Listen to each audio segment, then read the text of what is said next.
بسم اللہ الرحمن الرحیم۔ ناظرین و سامعین، السلام علیکم ورحمۃ اللہ وبرکاتہ۔ تجوید القرآن کے سبق نمبر 32 کے ساتھ آج پھر آپ کی خدمت میں حاضر ہیں۔ آج انشاءاللہ آپ کو قواعد میں سے نون مشدد اور میم مشدد کے بارے میں بتایا جائے گا۔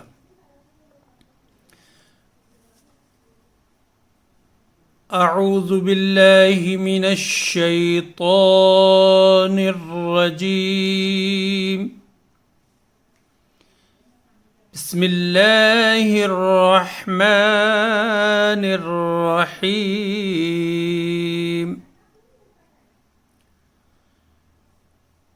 نون مشدد اور میم مشدد۔ ناظرین و سامعین، نون مشدد اور میم مشدد اس نون اور میم کو کہا جاتا ہے جس کے اوپر تشدید ہوتی ہے، یا شدہ ہوتا ہے یا شد ہوتا ہے۔ یعنی اصل تو اس کا شدہ کا نام ہے تشدید، اور جس حرف کے اوپر تشدید ہوتی ہے وہ کیا ہوتا ہے؟ حرف مشدد ہوتا ہے۔ یہ آپ کو جب یسن القرآن میں خاکسار نے بتایا تھا۔ اور لیکن عام طور پر اس کو تشدید کو شدہ بھی کہتے ہیں، شد بھی کہتے ہیں۔ اور اسی طرح سے میم مشدد اس میم کو کہا جاتا ہے جس کے اوپر تشدید ہوتی ہے، شدہ ہوتا ہے یا شد ہوتا ہے۔ تو اس کا کیا پڑھنے کا طریقہ ہے، اس کو ہم کیسے پڑھیں گے، تو وہ بات انشاءاللہ آج آپ کو بتائی جائے گی، اور اس کی مثالیں بھی آپ کے سامنے پیش کی جائیں گی، تاکہ آپ جب قرآن کریم میں آپ پڑھیں اور یہ حروف آپ کے سامنے آئیں اس طرح کے، تو آپ اس موقع پہ ان الفاظ کو اس طریق پر پڑھ سکیں۔ تو نون مشدد اور میم مشدد جو ہے، ان کو پڑھنے کا جو طریقہ ہے وہ یہ ہے، یعنی یہ دیکھیں، ایک نون مشدد اور میم مشدد کو پڑھنے کا طریقہ یہ ہے کہ ان دونوں کو ہمیشہ غنہ کے ساتھ پڑھا جاتا ہے۔ غنہ کے بارے میں آپ کو بتایا ہے کہ قدر ناک سے اس کی آواز نکلتی ہے، یعنی نون مشدد اور میم مشدد کو پڑھتے وقت آواز قدر ناک سے آئے اور 2 حرکت کے برابر کھینچ کر پڑھا جائے گا۔ 2 حرکت، چونکہ جب بھی کوئی موقع آتا ہے میں اس کی تو وضاحت کرتا ہوں۔ حرکت کہتے ہیں ایک زبر، ایک زیر اور ایک پیش کو حرکت کہتے ہیں۔ تو یعنی اتنا ہم نے اس کو کھینچنا ہے کہ 2 حرکت، یعنی زبر والا حرف کیسے پڑھتے ہیں ہم، جیسے کہ با زبر با، تو اس کو کھینچا نہیں جا رہا، تو یہ ہے یہاں بتایا گیا ہے کہ 2 حرکت کے برابر، یعنی تھوڑا سا ہم نے جیسے با زبر با با، اتنا اس کو ہم نے کھینچ کر ناک سے اس کو ہم نے غنہ کرتے ہوئے پڑھنا ہے اس کو ہم نے۔ تو اب یہ بات تو واضح ہو گئی ہے اب کہ میم مشدد اور نون مشدد اس نون اور میم کو کہتے ہیں جس کے اوپر تشدید ہوتی ہے، شد ہوتا ہے یا شدہ ہوتا ہے۔ تینوں باتیں میں بتا رہا ہوں، تشدید بھی بتا رہا ہوں جو کہ صحیح جو اس کا جو یعنی کہنا چاہیے اس کو، اور شد یا شدہ بھی بتا رہا ہوں آپ کو۔ اس کو کہتے ہیں جس میم کے اوپر یہ تشدید ہوگی اس کو ہم حرف مشدد کہیں گے، جس نون کے اوپر یہ تشدید ہوگی اس کو ہم حرف مشدد کہیں گے۔ اب جتنے بھی حروف کے اوپر آتی وہ حرف مشدد ہوتے ہیں، وہ لام کے اوپر آئے یعنی الف سے لے کے یا تک جس حرف کے اوپر بھی یہ تشدید آئے گی وہ حرف مشدد کہلائے گا۔ لیکن آج جو ہماری بات ہو رہی ہے وہ ہو رہی ہے نون مشدد اور میم مشدد کے بارے میں، صرف ان کے بارے میں بات ہو رہی ہے، 2 کے باقی کی دوسرے کی یہاں مثال کی ضرورت نہیں ہے، ان کے بارے میں بات نہیں ہو رہی۔ تو ان دونوں حرف کے بارے میں یہ قاعدہ اس کا یہ ہے کہ ان دونوں حرف پر کسی بھی جگہ اگر تشدید آ جاتی ہے تو وہاں پر ہم کیا کریں گے؟ ان کو غنہ کے ساتھ ہم پڑھیں گے۔ اب دیکھیں نا، بسم اللہ الرحمن الرحیم، ہر کی جو را ہے، ہر رحمہ کی جو را ہے، ہر میں تو را کے اوپر را مشدد ہے لیکن غنہ نہیں ہوگا، لیکن یہ نون میں اور میم میں جو مشدد ہوں گے تو وہاں غنہ ہوگا. الا الذین، الا الذین، تو الا الذین کی جو لام ہے، الا کے بعد ایک تو ہے نا الف اور لام الف، اس کے بعد پھر لذی، تو وہاں جو لذین ہے وہاں لام کا، لذین کا جو لام ہے وہ مشدد ہے لام، لیکن وہاں غنہ نہیں ہوگا.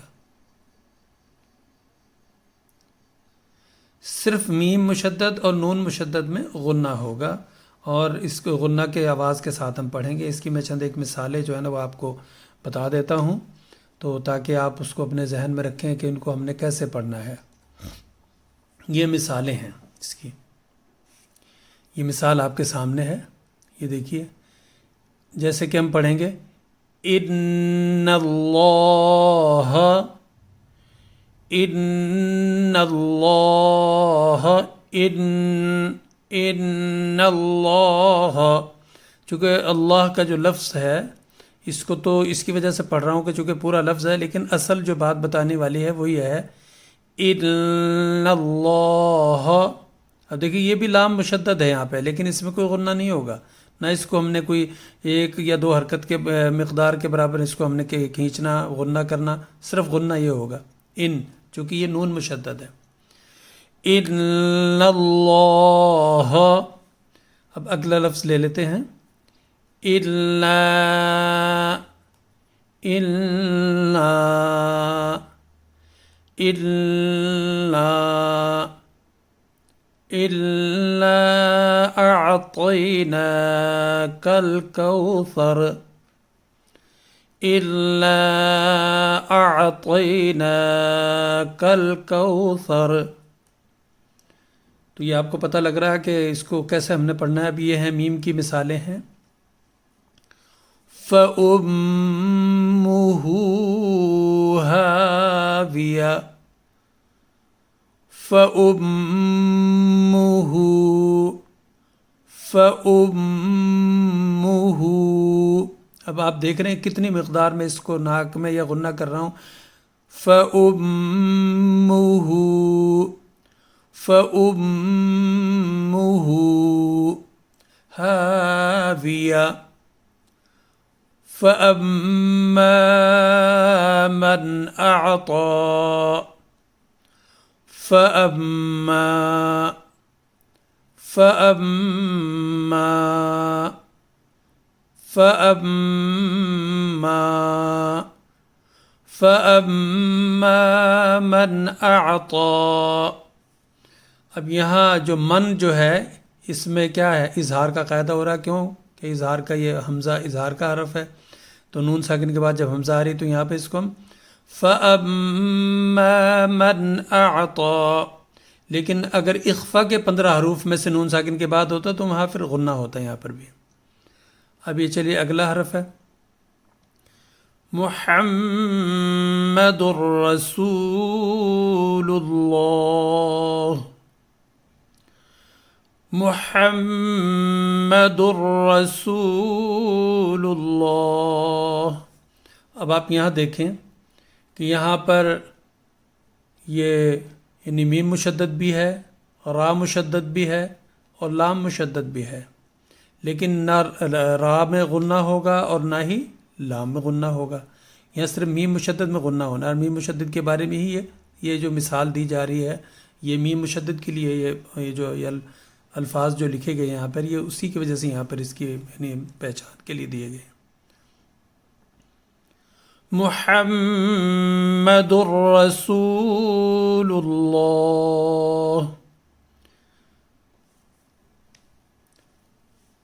اب قرآن کریم سے میں آپ کو اور اس کی ایک دو مثالیں آپ کو بتا دیتا ہوں تاکہ آپ کو اس کے سلسلے میں پتہ لگ جائے. بھی یہ دیکھیں یہ لفظ ہیں یہاں پہ وَمِمَّا رَزَقْنَاهُمْ، وَمِمَّا، وَمِمَّا، وَمِمَّا.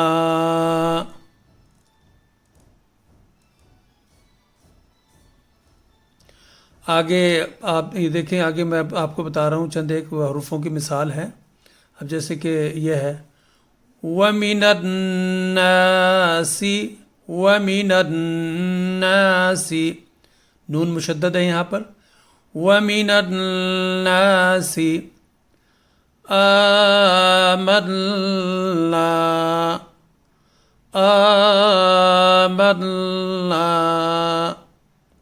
یہ مثال اس لیے بتا رہا ہوں کہ جب بھی آپ اس کو پڑھیں گے آپ بھی دیکھیے.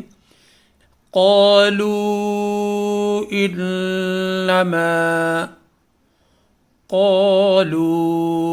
إنما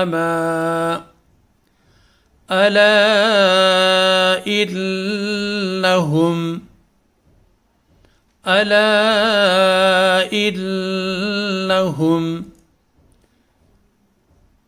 یہ بھی وہی لفظ ہے. پھر یہ آمن الناس وہی لفظ ہے، یہ بھی اسی طرح کا. اب یہ دیکھیں یہاں قالوا إنا.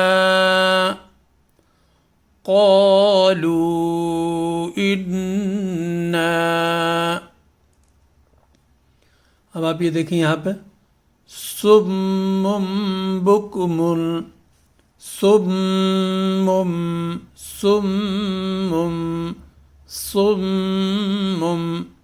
سواد اور جب میم کو ہم ملائیں گے اس کے ساتھ تب یہ یہاں پر جو ہے نا یہ غنہ ہوگا اس میں.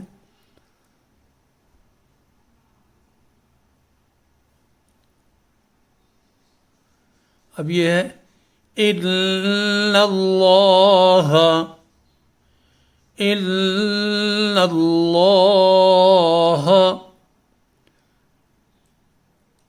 تو آج کا جو سبق ہے وہ اس حوالے سے ہے کہ نون مشدد اور میم مشدد کو ہم نے کیسے پڑھنا ہے. جہاں پر بھی نون کے اوپر تشدید ہوگی، شدہ ہوگا، اس کو ہم کیسے پڑھیں گے، اور جہاں پر میم کے اوپر تشدید یا شدہ ہوگا اس کو ہم نے کیسے پڑھنا. یہ طریقہ آپ نے سن لیا ہے. جب بھی آپ قرآن کریم کی تلاوت کریں تو اس چیز کو ملحوظ رکھتے ہوئے، مد نظر رکھتے ہوئے، اپنے سامنے رکھتے ہوئے آپ تلاوت کیا کریں. اس سے یہ ہوگا، چونکہ ایسے نہیں ہم سیکھ سکتے. اگر ہم نے سیکھنا ہے تو جب ہم قرآن کریم پڑھ رہے ہیں جو بات ہم نے اب تک سنی ہے یا ہمیں اس کا علم ہے اس کو ہم نے مد نظر رکھتے ہوئے پڑھنا، اس کو ہم نے پڑھنے میں پریکٹیکل میں لانا ہے.